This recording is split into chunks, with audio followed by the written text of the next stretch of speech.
Estamos conectados en este momento con el licenciado José Pinto Olivares. Él es el director de investigación y registro del CONADIS, y es que precisamente vamos a hablar sobre la actualización del padrón de CONADIS y las coordinaciones que se vienen realizando con la Oficina Nacional de Procesos Electorales con miras a las elecciones generales del 2021. Bienvenido a JN Noticias. Muy buenos días. Buenos días. Muchas gracias por esta oportunidad. No, gracias a usted por estar aquí con nosotros para que nos comente de qué trata este registro en el padrón del CONADIS. ¿Cómo no? Permítanme. Okay. Muy bien. Bueno, nuevamente muchas gracias. Bueno, el CONADIS es un organismo técnico especializado en materia de discapacidad, es rector en materia de discapacidad y está adscrito al Ministerio de la Mujer y Poblaciones Vulnerables. Dentro de sus órganos de línea tiene una dirección de investigación y registro que dirige y administra el Registro Nacional de la Persona con Discapacidad. Este Registro Nacional de la Persona con Discapacidad se genera a partir de la inscripción voluntaria de las personas que antes deben tener su certificado de discapacidad, ¿no? Que es emitido mediante un proceso de certificación específica en establecimientos de salud. Entonces, el Registro Nacional de la Persona con Discapacidad tiene casi unos 18 o 19 años. Actualmente las inscripciones totales históricas bordean los cerca de 315.000 personas. Las inscripciones activas, descartando fallecidos, dobles inscripciones, diversos problemas, están cerca de los 290.000. De todos ellos, son 232.066 personas con discapacidad mayores de 18 años, vale decir, población electoral inscrita en el CONADIS. Aquellas personas que van a acudir en todo caso a las urnas el próximo 11 de abril. Si pudiera comentarnos por qué es importante estar inscrito en este registro del CONADIS. Bueno, lo que ocurre es que la acreditación de la discapacidad es un acto médico, ¿no? Es un acto que se realiza mediante el otorgamiento del certificado de discapacidad. Hay una norma técnica específica del Ministerio de Salud que regula la calificación, evaluación y certificación de la discapacidad. Una vez que la persona obtiene su certificado, puede acudir al CONADIS para inscribirse en el registro, ¿no? El registro, ¿qué nos permite? El registro nos permite principalmente poder diseñar, ¿no?, políticas públicas en favor de la persona con discapacidad, pero además nos permite conocer a la población a la cual o frente a la cual el Estado peruano tiene un conjunto de obligaciones, ¿no? Es decir, porque el Estado peruano reconoce los derechos de las personas con discapacidad, pero no se trata solo de reconocer derechos. Esos derechos se reconocen a través de una ley, ¿no? Existe la Convención Internacional de la Convención de la Persona con Discapacidad y existe la ley 29973, que es la Ley General de la Persona con Discapacidad en el Perú. Pero no se trata solo de eso. Allí se reconocen los derechos, pero el reconocimiento de derechos genera obligaciones, ¿no? En materia de accesibilidad, en materia de educación, de salud y rehabilitación, en materia de trabajo, en materia de protección social y en materia de fiscalización. Esas obligaciones, ¿no? Para cumplir esas obligaciones se necesita conocer a la población. Identificar. Hay varias formas de conocerla. Una es con la información que, por ejemplo, se tiene en el Registro Nacional de la Persona con Discapacidad, en el cual, dicho sea de paso, no solamente se registran las personas naturales, sino también se registran las personas jurídicas, vale decir, instituciones que trabajan en favor de las personas con discapacidad y también las organizaciones de las personas con discapacidad. Es más, hay un registro, ¿no?, y ustedes deben conocer, lamentablemente todavía no se desarrolla con la amplitud que debiera, ¿no?, pero también es muy importante tener registrados a los perros guía, ¿no?, para las personas con discapacidad visual.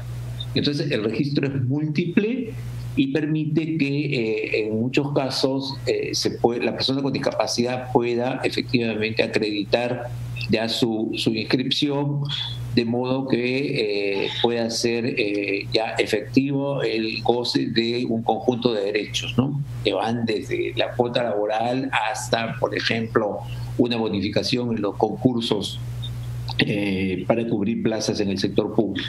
En fin. Justamente de esos derechos que usted nos habla, las personas que sufren de alguna discapacidad deben tener las facilidades de acceso para emitir su voto en las próximas elecciones generales del 2021. Y CONADIS, junto a OMPE, ya han sostenido algunas reuniones con miras a este proceso electoral. ¿Cuáles son los acuerdos a los que se han llegado? Correcto. Los acuerdos giran principalmente en torno a 2 o 3 ejes.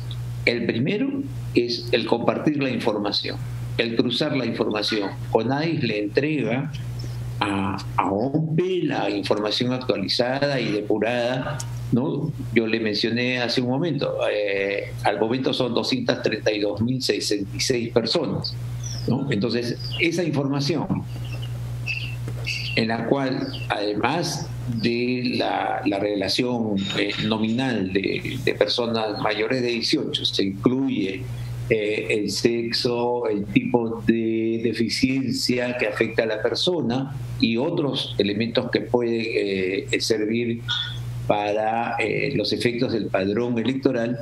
Esa información se le entrega a OMPE y con eso OMPE tiene ya una base sobre la cual proyectar, por ejemplo, dónde está concentrada la población con discapacidad y brindar la posibilidad, ¿no?, de que esta población con discapacidad se pueda nuclear, ¿no? Yo le explico, normalmente yo voto, bueno, yo tengo secuela de polio, yo voto en un establecimiento ubicado en el distrito de Breña, pero de pronto hay otro establecimiento que quede más cerca de mi domicilio.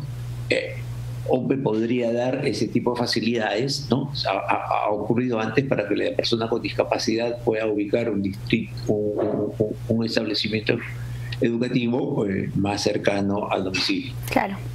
No, pero además, bueno, ese es el primer eje, listo, el compartir la información. ¿Cuál es el segundo eje?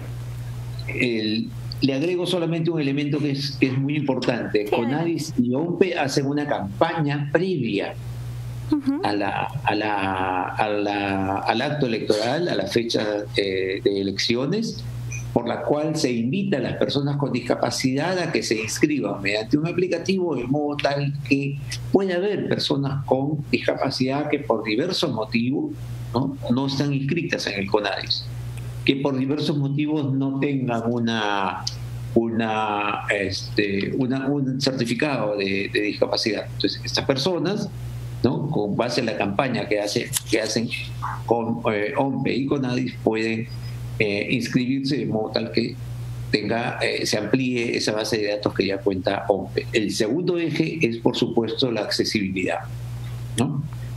Fíjese, solamente para darle una referencia, ¿ya? En el proceso electoral del 2018, en las elecciones regionales y municipales, participaron, fueron a depositar su voto, 108.193 personas a nivel nacional. De esas 108.193 personas, el 40% tenían deficiencia o discapacidad física. Lo que es lamentable. Y que tiene que ser superado para el próximo proceso electoral.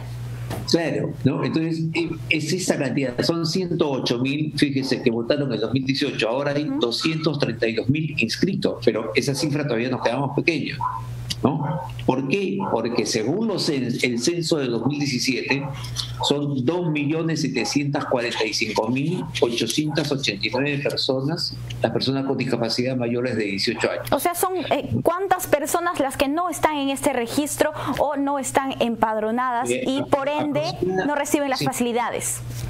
aproximadamente el registro está cubriendo más o menos un 15%, 15 a 18% del total de las personas con discapacidad estimadas, ¿no?, por los censos del 2017. ¿Y cuál sería el tercer eje, licenciado?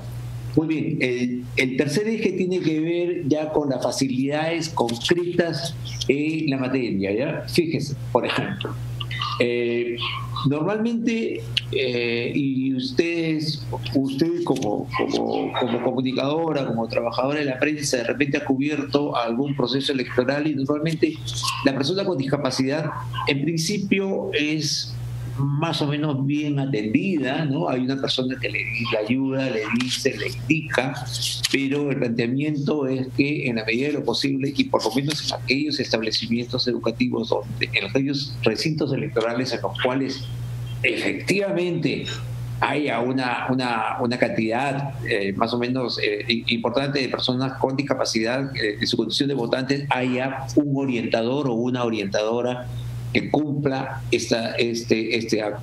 Luego, por ejemplo, usted sabe que las personas con discapacidad visual en principio tienen el derecho a ir con un acompañante, ¿no?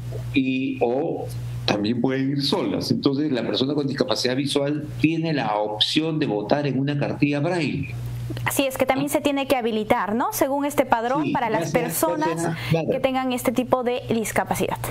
Así es, pero por ejemplo, el trabajo conjunto va a permitir que en la cartilla braille la persona pueda digitar, entre comillas, ¿no?, utilizando el implemento que normalmente utiliza, una suerte de punzón, pueda efectivamente poder colocar, ¿no?, los números de su elección.